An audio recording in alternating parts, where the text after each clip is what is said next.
Assalamualaikum warahmatullahi wabarakatuh. Halo teman-teman semua, saya Sinta Angelina Permatasari dari kelas Hukum Tata Negara G1, Fakultas Hukum Universitas Mataram dengan NIM D1A020486. Di video kali ini, saya akan membahas mengenai asas pemisahan kekuasaan. Sebelumnya, apa sih itu asas pemisahan kekuasaan? Asas pemisahan kekuasaan yaitu setiap kekuasaan dalam negara harus dipegang oleh lembaga atau badan yang berbeda. Mengapa harus dipegang oleh lembaga atau badan yang berbeda? Yaitu untuk mencegah terjadinya tumpang tindih pelaksanaan kekuasaan. Selain tumpang tindih, juga bisa terjadi tidak objektifnya dalam melaksanakan tugasnya.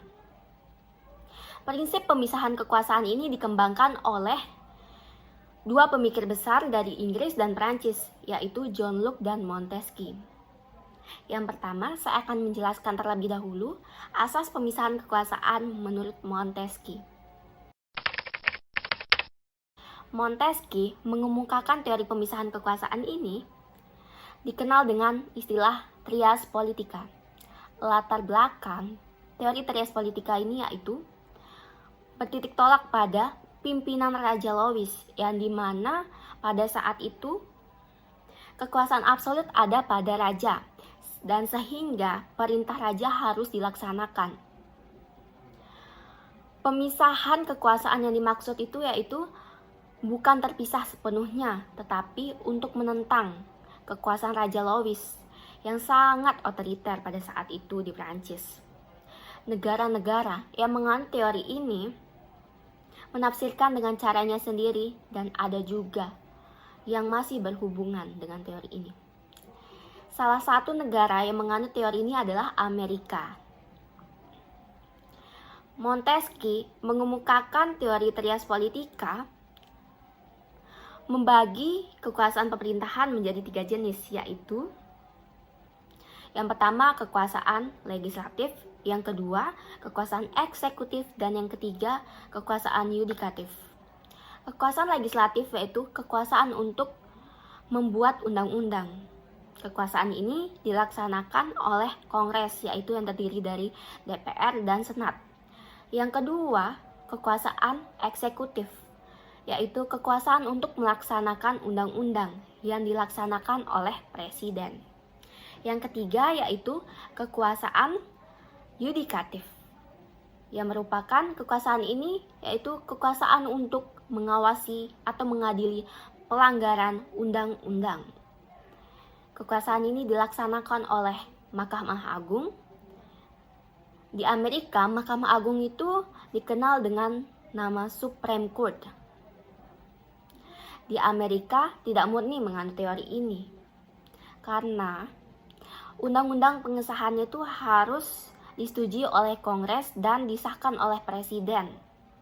Amerika menganut teori ini karena yang melaksanakan legislatif saat itu adalah Kongres. Nah, yang kedua yaitu asas pemisahan kekuasaan menurut John Locke. Asas pemisahan kekuasaan menurut John Locke ini dibagi menjadi 3, yaitu kekuasaan legislatif, kekuasaan eksekutif, dan kekuasaan federatif. Kekuasaan legislatif yaitu kekuasaan untuk membentuk undang-undang. Kekuasaan eksekutif yaitu kekuasaan untuk melaksanakan atau mengawasi undang-undang. Dan yang ketiga yaitu kekuasaan federatif. Kekuasaan federatif yaitu kekuasaan untuk mengadakan kerjasama dan perjanjian dengan negara lain. Mengapa John Locke menggunakan kekuasaan federatif? Alasannya yaitu karena Inggris memiliki banyak negara jajahan, sehingga untuk menjalin kerjasama dengan negara-negara jajahannya perlu ada satu lembaga, yaitu lembaga federatif. Nah, yang ketiga yaitu trias politika di Indonesia, yang dimana trias politika di Indonesia ini dibagi menjadi 3, yaitu lembaga legislatif, lembaga eksekutif, dan lembaga yudikatif. Lembaga legislatif yaitu lembaga yang berwenang untuk membentuk undang-undang, yang dimana lembaga ini dilaksanakan oleh DPR dan DPD. Dalam pelaksanaan kekuasaan membentuk undang-undang oleh DPR bersama Presiden harus mendapatkan persetujuan bersama.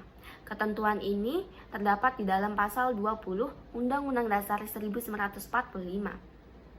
Produk hukum lebih banyak dihasilkan oleh Presiden dibandingkan oleh DPR.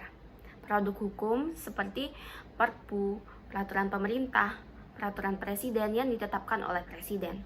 Yang kedua yaitu lembaga eksekutif, yang dimana lembaga eksekutif ini merupakan lembaga yang melaksanakan kekuasaan pemerintahan atau melaksanakan undang-undang. Lembaga ini murni dilakukan oleh presiden, yang dimana presidenlah yang memiliki kekuasaan pemerintahan. Ketentuan ini tertera dalam pasal 4 ayat 1 Undang-Undang Dasar 1945. Yang ketiga yaitu lembaga yudikatif, yang dimana lembaga yudikatif ini merupakan lembaga yang melaksanakan kekuasaan pengawasan terhadap pelaksanaan undang-undang dan mengadili apabila ada pelanggaran terhadap undang-undang. Lembaga ini dilaksanakan oleh Mahkamah Agung dan Mahkamah Konstitusi. Sekian dari video saya kali ini. Terima kasih sudah menonton. Apabila ada salah kata, mohon dimaafkan. Semoga video ini bermanfaat bagi teman-teman semua. Dan sampai jumpa di video selanjutnya.